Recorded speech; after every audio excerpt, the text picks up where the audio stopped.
So, in terms of part 2, history repeated itself at the German Grand Prix 2010. The man in question this time, Fernando Alonso. Now, he needed a win to keep the championship hopes alive, as he languished 47 points behind championship leader Lewis Hamilton. So he ran in second behind Felipe Massa, his teammate, for much of the race. The best drive we've seen from Felipe Massa. Massa and Alonso, just 6/10 between them. So, with team orders still banned, Ferrari disguised it in the radio message to Felipe Massa, saying famously, "Fernando is faster than you. Can you confirm you understand the message?" Felipe Massa let Alonso pass to take the victory, and Ferrari were fined £100,000. Fernando is faster than you. Can you confirm you understood that message? Fernando Alonso goes past or through and into the lead. Good lad. Just stick with him now. Sorry. Rule 39.1 is very simple and very short.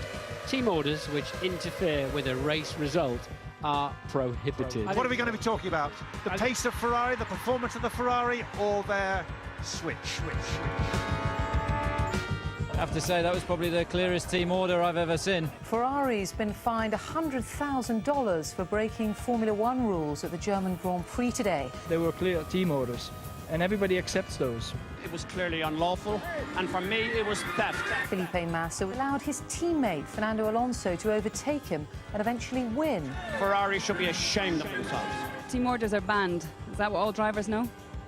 Yep. Every team up and down this pit lane gives team orders, and anyone who says they don't is lying. We didn't have team orders in the race. Can you confirm you understood that message? Especially when you've got a team apologising to the drivers. Oh, there are no team orders. The apology is just because I'm sorry that's happened. I'm sorry he's got past. He deserves an Oscar for what he's just delivered there. An Oscar. I was surprised when I saw Felipe having a problem. I thought that was a gear problem. I was struggling on the hard tires, and that's is the direction. Good lad. Just stick with him now. Sorry. Team order is not a problem. The problem is the most interest of the team, and that's it. We work for Ferrari. Ferrari pay us at the end of the month, and we try to score 43 points for the team. Alonso obviously gained a lot of points in this race. I can't wait to see the overtaking move with Felipe. Did you decide to let Fernando pass? Yes. You have to do it in a way that is maybe nice and maybe not too obvious. You know, it's wrong. It's wrong for the sport. There's only one target, and that's winning the championship. If you'd won today, would it have changed? I would have been happy. So, this once again sparked the team orders debate, and at the end of 2010, the team orders ban was actually lifted, and it set the tone for the next 3 years that Felipe Massa and Fernando Alonso would spend as teammates, confirming Felipe Massa as the number 2 driver, much like the relationship between Schumacher and Barrichello back in 2002.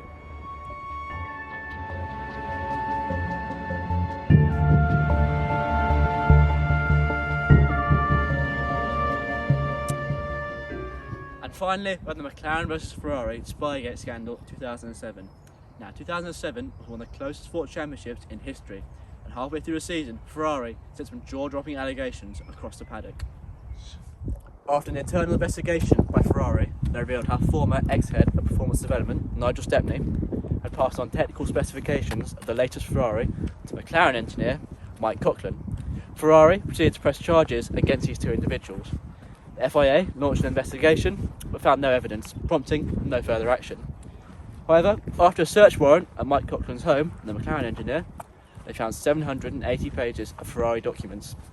Now, this meant there was new evidence, which meant the FIA could launch a second hearing.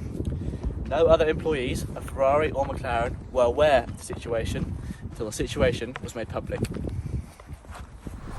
Following the receipt of new evidence relating to the Ferrari-McLaren spying scandal early in September, the World Motorsport Council convened for a hearing in Paris on the Thursday of the Belgian Grand Prix.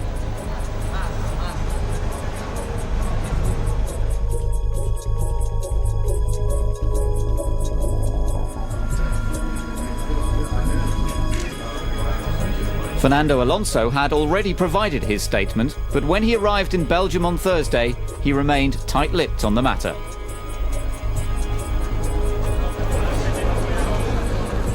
Fernando, let's get it out of the way now. Any comment to make on what's happening in Paris today? No. And there was no word from the Ferrari camp either.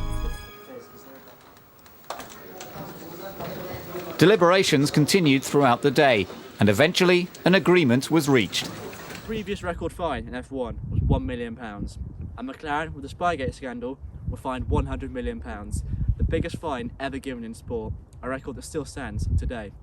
Not only this, but they were excluded from the 2007 championship, and Ferrari's Nigel Stepney was found guilty of industrial espionage, sabotage and sporting fraud.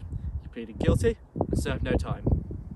Ferrari's Nigel Stepney sadly died in an unexplained road accident in 2014, so it not only resulted in tragedy, this scandal, but it gifted Ferrari the 2007 championships when McLaren could have won them both, tarnishing their name in the process.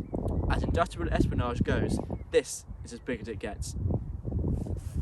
So there you go, 3 examples of controversy in Formula 1. Now, I believe Crashgate was the most significant because it's blatant sabotage and blatant cheating. However, the other 2 make a very good case, and there are plenty of others I could have chosen. Now, all parties were punished appropriately from these scenarios, setting the tone for the future. Controversy will continue to pop up in Formula 1, and I'll be the first to tell you when it does.